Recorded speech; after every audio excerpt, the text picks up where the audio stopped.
Économie le Max sur i24 News. Merci d'être au rendez-vous. Au programme aujourd'hui, le vent de panique sur l'Europe au lendemain de l'annonce d'élections anticipées en Grèce. La perspective d'une arrivée au pouvoir de la gauche radicale suffira-t-elle à ébranler les places financières? Le parti Syriza promet la fin de l'austérité. Le bras de fer semble déjà engagé entre Athènes et le FMI, son créancier. Et puis le bilan de l'année écoulée dressé par un expert des marchés, Eric Lewin, rédacteur en chef des publications Agora, sera en notre compagnie dans un instant. Il reviendra sur les grands enseignements de 2014 et aussi sur l'échec des prévisionnistes. Rendez-vous tout à l'heure. Voilà pour les titres et bienvenue à tous. Le point avance là sur l'actu économique internationale. Wall Street d'abord, avant dernière séance de l'année ce mardi pour la bourse de New York. Et hier, nouveau record pour l'indice S&P 500, le 53e de l'année. Alors de peu certes, plus 0,09% à 2090 points. En tout cas, les inquiétudes autour de la Grèce n'ont pas suffi à gâcher l'optimisme des investisseurs. Les marchés américains semblent bien rester la destination numéro 1 des investisseurs, d'autant que le relèvement des taux par la Fed n'est pas pour demain. Et si ce n'est pas la Grèce et l'Europe que surveille Wall Street, ce sera plutôt du côté du pétrole que l'attention sera portée ces prochains jours. Les cours sont tout simplement à leur plus bas en 5 ans. 53,60 $ à New York pour le baril de WTI, 57,88 à Londres pour le Brent de la mer du Nord, livraison en février. Le semblant de stabilisation autour de 60 $ n'aura pas duré, malgré le regain d'instabilité en Libye. Globalement, la demande reste morose et la production, tout comme les stocks, reste à des niveaux très élevés.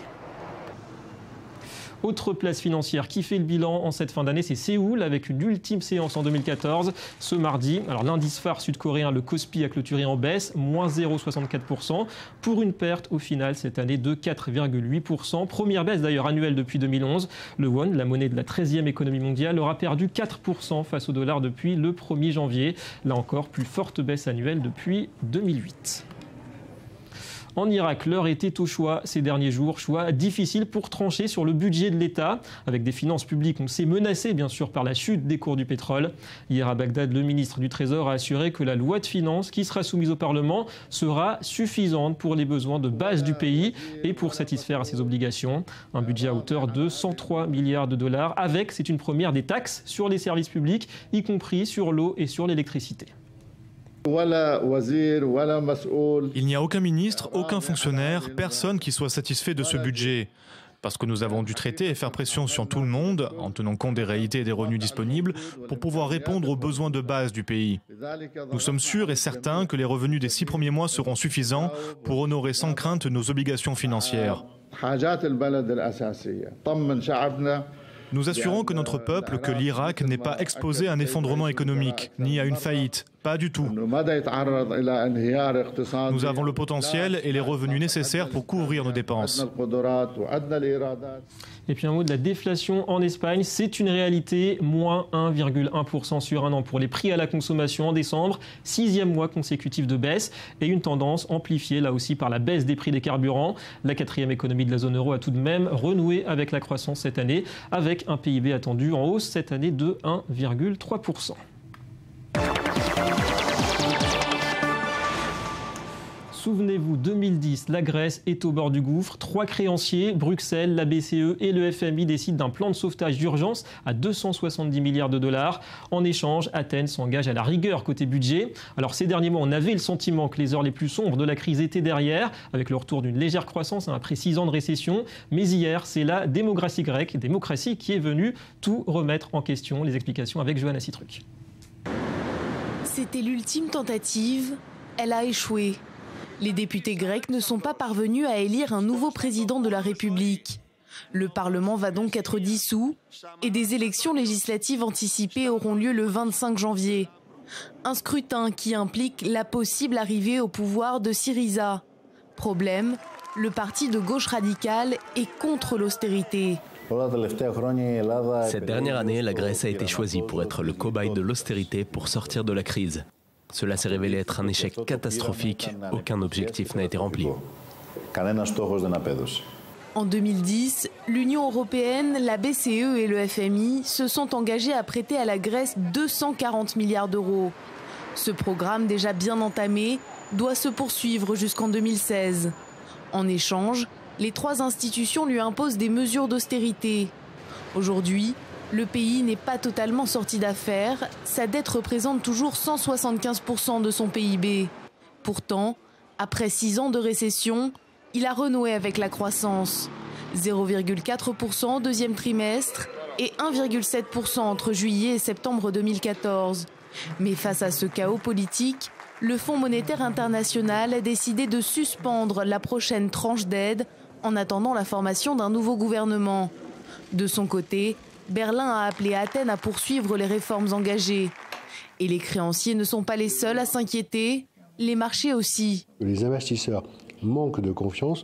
Ils ne font pas confiance au gouvernement qui risque de sortir de ses urnes pour honorer les engagements que la Grèce a dû prendre vis-à-vis de ses créanciers internationaux. Et c'est ce qui pose un problème au marché. Lundi matin, la bourse d'Athènes a cédé jusqu'à 11%. Elle a finalement clôturé dans le rouge à moins 3,91%. Voilà. Et dans le sillage d'Athènes, c'est l'ensemble de la zone euro qui s'inquiète. Alors y a-t-il vraiment lieu de s'inquiéter à court terme de cette instabilité politique en Grèce? On va accueillir avec nous aujourd'hui Éric Lewin, bonjour. Bonjour David. Enfin, en chair et en os sur le plateau, rédacteur en chef des publications Agora, bienvenue à vous. Un mot rapide quand même sur la Grèce. Fausse panique sur les marchés. En tout cas, on s'inquiète un peu plus en Europe qu'aux États-Unis, visiblement. Écoutez, oui, c'est un peu normal. Disons qu'on s'inquiète parce que, en fait, la Grèce est quand même un petit peu sortie de l'ornière. Il devrait avoir une hausse de 3% du PIB en 2015. On a l'impression que tout ce qu'a fait Antonio Samaras, finalement, est plutôt profitable au pays. Et la grande angoisse, c'est que les élections législatives ne donnent pas de vainqueur, qu'il y a encore, vous savez, c'est un scrutin un peu à la proportionnelle, avec quand même 50 députés au parti qui va gagner. On a l'impression qu'on est un peu dans l'instabilité la plus chronique, avec quand même 50 milliards d'euros à trouver pour la Grèce en 2015, une dette publique qui représente 175% du PIB. Donc c'est normal que ça inquiète. Est-ce que ça va déstabiliser complètement la zone euro? Je n'y crois pas pour l'instant, mais attention, on va guetter ça. De toute façon, on sera très vite servi, puisque je crois que les élections, c'est fin janvier, donc on a un mois à attendre. Plutôt stabilité d'ailleurs hier sur les grandes places en Europe. Alors on va passer au bilan de l'année 2014. Eric, 2014 vu côté investisseur, un bon cru, Wall Street surtout? Surtout Wall Street, oui, parce qu'en Europe, il ne s'est pas passé grand-chose.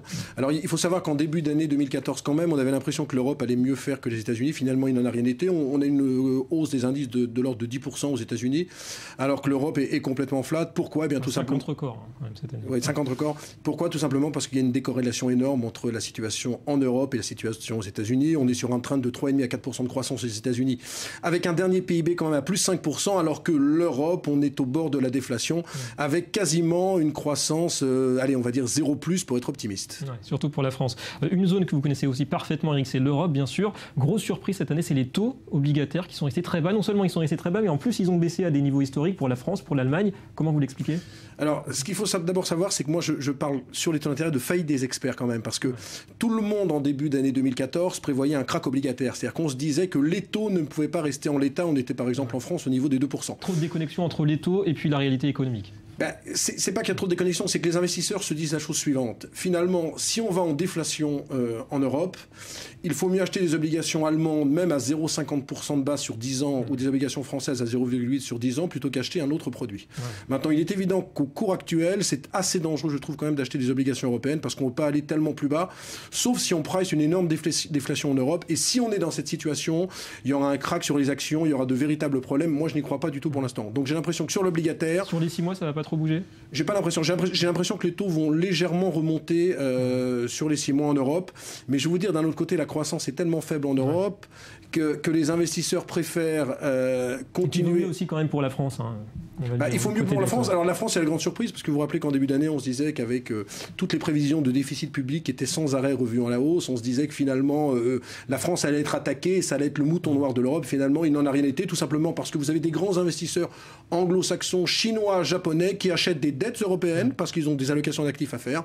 Et qu'est-ce qu'ils achètent? Ils achètent de l'Allemagne et ils achètent de la France en se disant que c'est de toute façon deux pays très riches. Mais quand vous regardez dans les zones périphériques, il y a aussi une forte détente au Portugal, en Italie, en Espagne, qui l'eût cru il y a quelques années alors qu'on parlait d'explosion de la zone euro. Alors la Grèce est un cas à part, on a du 9% sur le 10 ans grec, mais ça finira peut-être par se stabiliser si jamais le parti d'Antonio Samaras gagne les élections. Ouais, alors ça, c'est pas gagné. Ce qui est sûr, Eric, quand même, c'est qu'on peut pas quand même, vous avez critiqué à juste titre les prévisionnistes, mais c'était quand même difficile de voir venir cette crise russo-ukrainienne, le pétrole, la chute des cours. Qui l'a vu venir finalement? Écoutez, personne, parce que j'ai regardé toutes les prévisions, notamment sur le pétrole. Je saisis la balle au bon. En fait, il y avait une prévision entre 86 et $120 sur l'ensemble de l'année. d'année, et là on est autour de 50-55 $. Non, moi ce que je dis, je ne veux pas parler de faillite des économies, je dis simplement qu'il est extrêmement difficile dans le monde dans lequel on vit, avec la mondialisation des économies, avec une géopolitique de plus en plus importante, de faire des prévisions. Et donc j'ai beaucoup de mal, si vous voulez, sur ce plateau, à vous dire le CAC 40 va gagner 6,5% l'an prochain et on sera à 5000. Donc c'est un métier en péril, les prévisionnistes? Je pense que de plus en plus, les prévisions perdent de leur valeur. Et vous voyez bien que même les prévisions du FMI, de l'OCDE, même du gouvernement français, sont sans cesse soit revues à la baisse, soit revues à la hausse. Qui eût cru que le Brésil serait au bord de la récession? C'est à qui d'ailleurs, la récession? C'est à qui Je rappelle quand Dilma Rousseff est arrivé en 2010, il y avait 7% de croissance au Brésil. Donc qui aurait pu penser ça? Qui aurait... mécanique aussi. On va revenir un petit peu sur l'Europe, Eric, si vous voulez bien. Un QE, un quantitative easing, de la planche à billets en Europe. Est-ce qu'il va falloir attendre encore un petit peu? Et d'ailleurs, est-ce que c'est vraiment la bonne solution pour la BCE, pour l'Europe? Écoutez, pour l'instant, l'Europe est quand même dans une bonne condition, et ce pour deux choses. Vous avez quand même une baisse de l'euro. Il ne faut pas oublier que l'euro est passé... Profitable pour vous? Très profitable pour les entreprises européennes. Très profitable pour les entreprises européennes. Mais pas la facture énergétique. Pas la facture énergétique. Mais si vous voulez, on a quand même un euro qui est passé de 1,36 à 1,21 et vous avez un baril de pétrole qui vaut 50 à 55 $. Donc si vous voulez, pour le consommateur, il y a quand même un surplus de pouvoir d'achat. Donc en Allemagne, il y a une grande théorie actuellement qui dit on n'a pas besoin d'un QE parce que mécaniquement, l'économie européenne va aller mieux. Et on sait très bien que la grande problématique du QE, c'est que l'argent ne se déverse pas dans l'économie réelle, mais dans la sphère financière. Donc si vous voulez, on peut déverser des tombereaux d'argent. Si ça va dans le monde financier, mais que ça ne contribue pas... un petit peu aux États-Unis. Aux États-Unis, très clairement, ça va très peu pour les crédits des entreprises. Et au Japon aussi, d'ailleurs. Au Japon, exactement. Donc, et vous voyez bien que même en zone euro, ce qu'on a besoin, c'est que les crédits aux entreprises augmentent et que le QE permette cette amélioration. On n'en est pas sûr. Ça ne dépend pas de la BCE. C'est quand même important. Ça ne dépend pas de la préciser. BCE, ça dépend des entreprises et ça dépend surtout des banques. Parce que est-ce que les banques n'ont pas intérêt à reconstituer leurs marges? Est-ce qu'elles ne gagnent pas plus sur les marchés financiers? Bref, il y a beaucoup de débats autour du QE. Moi, j'ai l'impression que tout le monde l'attend. En tout cas, c'est ce qu'on L'Allemagne est contre. Voilà. Moi, j'ai l'impression que c'est peut-être pas pour tout de suite. Ouais. Eric, 2014, c'est aussi l'année de la montée du risque géopolitique. La Russie, l'Ukraine, le pétrole, l'Irak, la Syrie. Comment ce risque est intégré par les marchés? Est-ce qu'il est vraiment pris au sérieux? Écoutez, pour l'instant, tout ce qui concerne Daesh, la Russie, l'Ukraine, c'est complètement intégré dans les cours. Ouais. C'est-à-dire qu'on se dit qu'à moins d'un cataclysme avec Daesh, il ne peut pas se passer grand-chose. En fait, le problème de la géopolitique, c'est qu'elle n'est jamais vraiment intégrée dans les cours. Alors, ce qui actuellement est intégré dans les cours, mais s'il y avait un événement comme le World Trade Center, comme il y avait eu à Madrid contre les trains, les attentats qu'on avait eu il y a 10-12 ans, ça, c'est absolument pas intégré dans les cours. Mais pour l'instant, tout ce qu'il y a, c'est à peu près intégré dans les cours. On sait que la Russie va être en dépression l'an prochain. Il n'y a pas de véritable nouveauté. Pas trop de suspense, ouais. D'ailleurs, vos perspectives pour l'année prochaine, qu'est-ce que vous prévoyez? Parce que c'est quand même difficile de prévoir. Les taux de la Fed qui vont remonter, ça, c'est acquis? Écoutez, ça c'est une évidence parce que même si vous faites en première année d'économie en DUG les 3 premiers mois de l'année, quand vous voyez une croissance économique entre 4 et 5%, les taux courts ne peuvent pas rester à zéro. C'est une erreur fondamentale économique. Maintenant, toute la problématique de Janet Yellen va être, si vous voulez, de faire en sorte d'augmenter progressivement les taux d'intérêt sans inquiéter les marchés financiers. Et c'est là que va se poser le problème parce qu'il est évident qu'on sera à 1% d'ici un an sur les taux courts aux États-Unis, ce qui serait normal. Maintenant, quelle sera la réaction? Comment on va préparer les marchés? C'est toute la problématique sur un marché américain qui n'est pas donné, ça vaut 15 fois les bénéfices 2015, l'Europe est à 13 fois. J'ai le sentiment qu'il va y avoir un mouvement de basculement, c'est-à-dire que les actions européennes devraient mieux se comporter que les actions américaines. Retour un petit peu, un cycle qui redémarre en Europe. Mais fidèle à mes théories, j'ai pas envie du tout de donner des prévisions. Je pense que, alors si je dois donner un chiffre, je pense qu'on pourra voir les 5000 points par exemple sur le CAC 40 en 2015, quand j'ai absolument pas envie d'en parler parce que... Eh ben on vérifiera tout ça. Merci beaucoup Eric Lewin pour toutes ces explications. On va passer au Media Watch. La revue de presse et le Japon à la une et une entrée en bourse très attendue, c'est celle de la Poste locale. Bonjour Joanna Citruc. Bonjour David. Alors une IPO à plus de 50 milliards de dollars tout de même. Oui, après la Poste britannique et la Poste portugaise, c'est au tour de la Poste japonaise d'entrer en bourse au plus tôt en septembre 2015. Plus précisément, il s'agira d'une introduction partielle qui concernera la maison mère, donc la Japan Post Holding, et deux de ses 4 filiales, l'une en charge de ses activités bancaires et l'autre en charge de ses activités d'assurance. Alors ce qu'il faut savoir, c'est que cette privatisation de la Poste japonaise, qui est détenue toujours à 100% par l'État, eh bien, elle était prévue depuis quelques années, depuis le début des années 2000. Elle a simplement pris un petit peu de retard à cause des changements de gouvernement. Sur le plan financier, donc d'après les estimations de la presse nippone, cette capitalisation boursière pourrait dépasser les 7000 milliards de yens. Ça représente plus de 58 milliards de dollars. Mais quel que soit l'argent qui est récolté par l'État grâce à cette opération, il sera utilisé pour reconstruire le nord-est du pays, dévasté par le tsunami en 2011. Un Japon toujours convalescent. On va maintenant parler, Joanna, de la deuxième vie des dollars. Aux États-Unis, la plupart des billets verts trop usagés sont recyclés. Oui, les billets ne sont pas éternels, ils s'abîment plus ou moins vite selon leur composition, jusqu'à devenir inutilisable. Selon le Wall Street Journal, la durée de vie d'un billet de 5 $, c'est seulement 5 ans. C'est pour ça qu'il faut les changer régulièrement et si possible les recycler.